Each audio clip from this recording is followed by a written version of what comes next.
हाय, मैं आशीष कुमार सिन्हा आप सबों के लिए Jharkhand GK and current affair को लेकर के पुनः एक बार आया हूँ।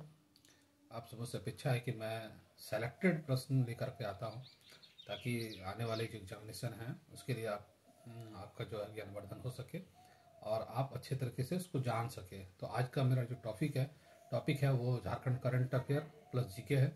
आज हम लोग सीखने का प्रयास करेंगे जो हमारे लोकप्रिय है, जिनको अभी पद्मश्री से नवाजा गया, महावीर नायक के बारे में, और खूनी विद्रोह के नाम से जो जाना जाता है वो भी आज का टॉपिक हमारा रहेगा। खूनी विद्रोह के रूप में कौन जाना जाता है, कौन सा विद्रोह था, संथाल विद्रोह को खूनी विद्रोह के नाम से जाना जाता है, ये सब आज हम लोग जानने का प्रयास करेंगे। और कुछ करंट अफेयर है जिनको विश्लेषित करते हुए हम बताने का प्रयास करेंगे। बहुत छोटा ही लेकिन सारगर्भित और मुख्यतः जो परीक्षा में आने लायक होता है उसे मैं कलेक्शन करके आप सबों के बीच लाने का प्रयास करता हूँ ताकि आपको जो है ऑथेंटिक चीज़ मिले और जिससे कि एग्जामिनेशन में 100% चांस होता है कि ऐसे प्रश्नों को आने का रहता है। तो इससे प्रश्न बनते ही बनते हैं। यदि हम लोग इसको अच्छी तरीके से अगर जान लेते हैं तो ये हमारा 100% ये होता है कि हम इसको सीख पाते हैं। तो आज का हमारा यही रहा। आज का हमारा पहला प्रश्न है, झारखंड सरकार द्वारा राज्य के शिक्षकों हेतु जो हमारे प्राइमरी एजुकेशन और 1 to 6, 6 to 8 में जो शिक्षक है उनके लिए राज्य सरकार ने टैबलेट योजना के तहत टैबलेट वितरण करने की मंजूरी दी है, जिसमें से लगभग 29,000 टैब दिए जाएंगे। सभी शिक्षकों को टैब वितरित किया जाएगा टैब योजना के माध्यम से, जो शिक्षकों के ज्ञान वर्धन हेतु और प्लस उनके बायोमेट्रिक अटेंडेंस और छात्र को इन्हांस करने के लिए, छात्र जैसे को पढ़ाने में भी सहूलियत होगी, उसे ऑनलाइन टीचिंग क्लासेस की भी सुविधा उपलब्ध होगी। जैसे गुरुजी ऐप के माध्यम से शिक्षक जो है सिलेबस के माध्यम से वो पढ़ाते हैं और उनको वो कंटेंट उपलब्ध कराया जाता है। तो टैब के माध्यम से भी वो जिनके पास ICT लैब वगैरह है वहाँ कंटेंट को जोड़ करके आसानी से बच्चे को पढ़ा सकते हैं। तो ये एक फ्रूटफुल योजना भी है जिसके तहत जो है शिक्षक और बच्चों के बीच जो है समन्वय को स्थापित करने का प्रयास किया जा रहा है। तो बहुत ही सराहनीय है। तो झारखंड सरकार ने 29,000 टैब वितरण करने की योजना बनाई है, प्रस्ताव उनको लिया गया, मंजूरी दी गई है और ये वितरण के लिए तैयार है। तो आज का पहला चर्चा इसी पर था कि टैब वितरण जो योजना है वो झारखंड के सरकारी जो शिक्षक है उनको टैब वितरित किया जाएगा। लगभग 29,000 टैब का वितरण किया जाना है। चर्चा में रहा मंदिर सोनमेर माता मंदिर। सोनमेर माता मंदिर जो है वो खूंटी में है। ये इसकी विशेषता ये इसलिए प्रचलित है, चर्चा में रहा है कि जो सोनमेर माता मंदिर है यहाँ मुंडारी भाषा के माध्यम से, मुंडारी जो बोली है, जो उपबोली है, भाषा है, इसके द्वारा जो है माँ दुर्गा की प्रतिमा का मंत्र उच्चारण किया जाता है। मंत्र उच्चारण जो होता है वो मुंडारी भाषा में किया जाता है, इसलिए ये आज फेमस है। अभी ये 300 वर्ष पुरानी मंदिर है जिसका प्रचलन है, 300 वर्षों से ये प्रचलित है, परंतु यह मुंडारी भाषा में इसका मंत्र का उच्चारण होने के कारण जो है ये बहुत ही प्रफुल्लित है और चर्चा में है। इस कारण ये जानना जरूरी है कि सोनमेर माता का मंदिर जो है तो दुर्गा देवी की मंदिर है और उसमें प्रतिष्ठापित जो देवी है वो दुर्गा है। तो ये चर्चा में रहा है। सोनमेर माता का मंदिर खूंटी में है, ये जो 300 वर्ष पुराना है। इसे जानने का हम लोग प्रयास करेंगे।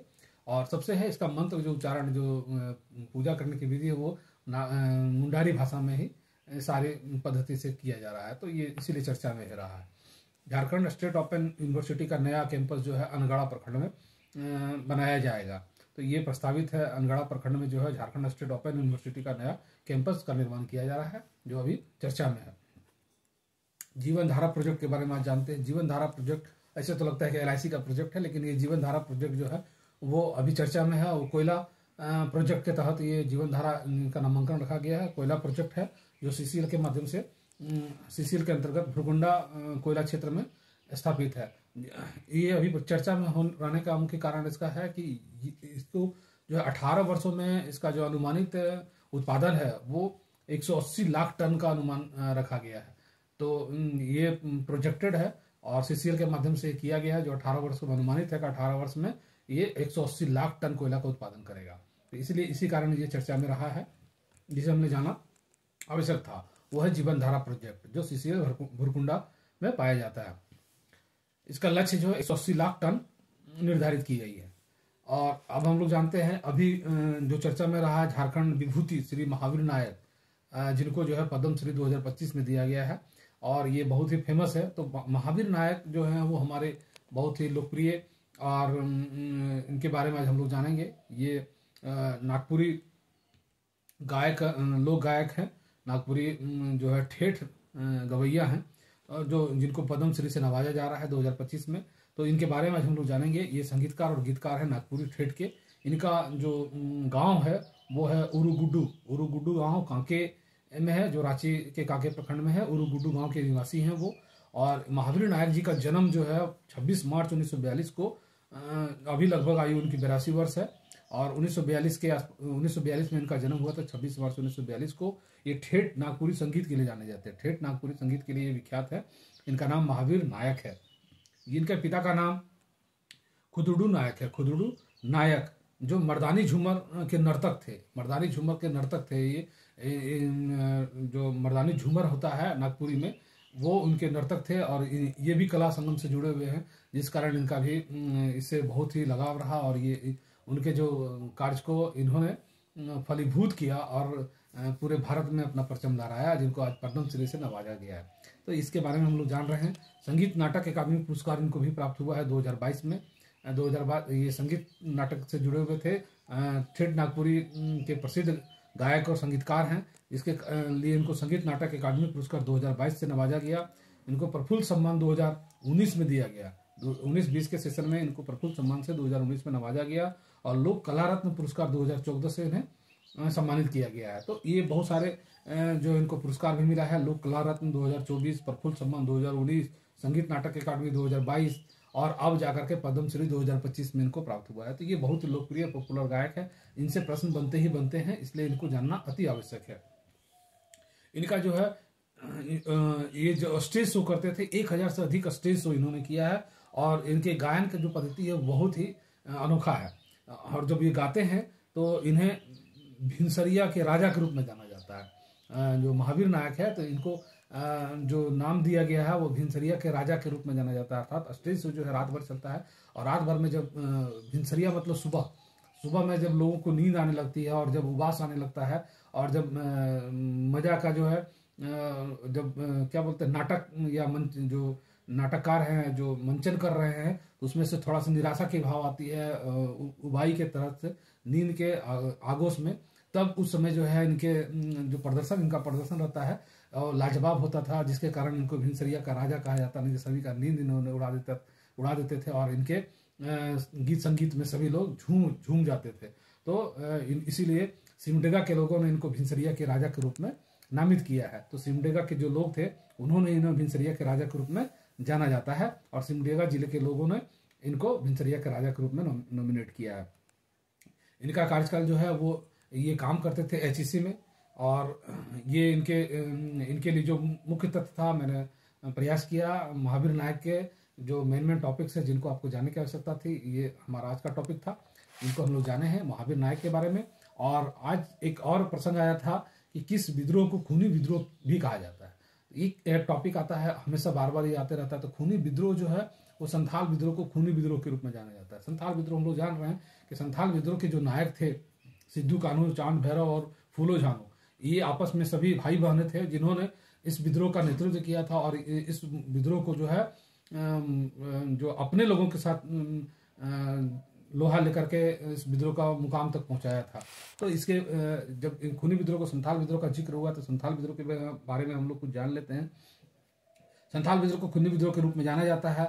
इसके जो मेन इसका जो लड़ाई था वो अंग्रेजों, जमींदारों, साहूकारों से था। देखिए, अब जमींदार और साहूकार भी आपके आपस के क्षेत्र के थे। जहां वो लोग संथाल परगना में रहते थे वहां भी जमींदार और साहूकार लोग थे। तो अपनों से लड़ाई इनको करनी पड़ रही थी, क्योंकि वो शोषित वर्ग थे, शोषण की प्रकाष्ठा पर थे, अंग्रेजों का साथ देते थे। और अंग्रेज जो है जमींदारों का साथ देते थे और जमींदार जो है शोषण की प्रकाष्ठा चरम सीमा को पार कर जाते थे। तो इसके लिए जो है यहाँ के क्षेत्रीय लोगों ने शासन करना प्रारंभ किया और शासन की बागडोर जो है अपने हाथों में लेना प्रारंभ किया और बगावत का बिगुल फूका।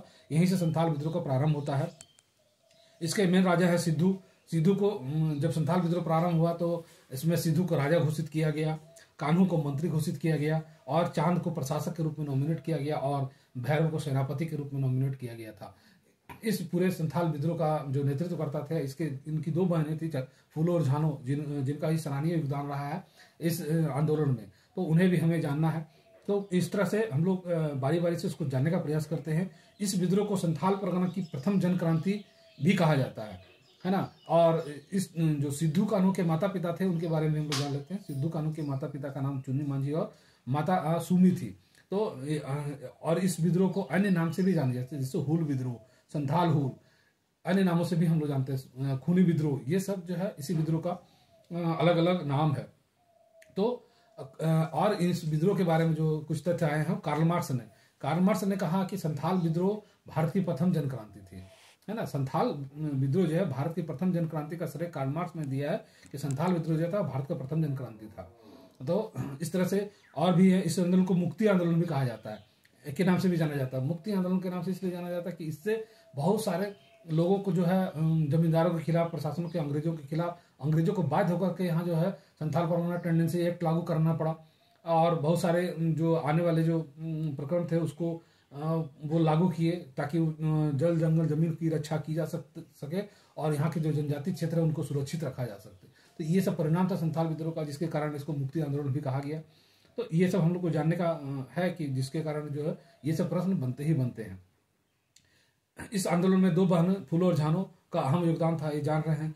और 30 जून 1855 को भोगनाडीह के गांव में ये सभी 6000 जो आंदोलनकारी थे उन्होंने भोगनाडीह में एक सभा की और वहीं से 30 जून से ही जो संथाल विद्रोह का प्रारंभ किया। इसलिए 30 जून को हूल दिवस के रूप में हम लोग मनाते हैं। 30 जून को हूल दिवस के रूप में हम लोग मनाते हैं क्योंकि 30 जून 1855 को भोगनाडीह से ही संथाल विद्रोह का प्रारंभ किया गया था और यहाँ 6000 लोगों ने आकर के जो है अंग्रेज और जमींदारों के खिलाफ, अपना शोषण के खिलाफ जो है, अत्याचार के खिलाफ आंदोलन का शुरुआत की थी।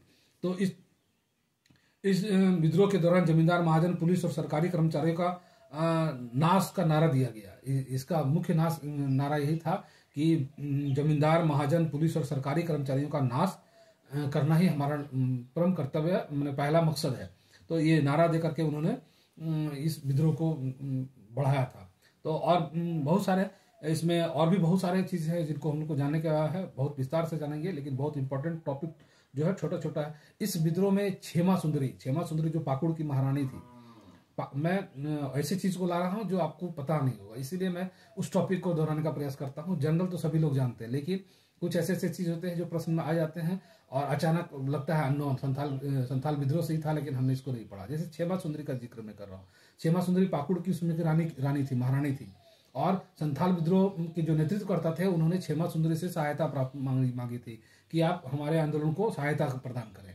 तो उस समय की जो रानी थी वो क्षेमा सुंदरी, जो संथाल विद्रोह के नेतृत्वकर्ता के सहयोग के रूप में उन्होंने क्षेमा सुंदरी से सहायता मांगा था कि संथाल विद्रोह में आप हमें सहयोग करें। तो ये सब टॉपिक्स है। संथाल विद्रोह के कारण ही अंग्रेजों ने मार्टिलो टावर, पाकुड़ में मार्टिलो टावर का निर्माण किया था, जिसके कारण जो है वो अपनी सुरक्षा के लिए, अपने जो अंग्रेजों की सुरक्षा के लिए मार्टिलो टावर का निर्माण किया गया, ताकि जो वहाँ के जो प्रशासक हैं उनको पहले से पता चल जाए कि जो उस टावर में इस तरह से सुव्यवस्थित की गई थी कि ताकि संथालों का जो है क्या बोलते हैं, आक्रमण होने से पहले उनको सूचना मिल जाए और वहाँ उस तरह से मतलब टावर का निर्माण कर दिया गया था कि ताकि उन्हें पता चल जाए। तो इस तरह से वो अपनी सुरक्षा के लिए पाकुड़ में है मार्टिलो टावर का निर्माण कर रहा था। ये तो संथाल विद्रोह से कुछ तथ्य जिसे हमें जानना था, और इस तरह से और अन्य भी टॉपिक को मैं लेकर के आऊँगा। धीरे धीरे कुछ छोटे छोटे टर्म में हम लोग सीखने का प्रयास करेंगे। आपसे अनुरोध होगा कि हमारे चैनल को लाइक, शेयर और सब्सक्राइब जरूर करें, ताकि इस तरह से और भी टॉपिक्स को लेकर के आप लोग के बीच आएंगे और आपका ज्ञान वर्धन करने का प्रयास करेंगे। धन्यवाद।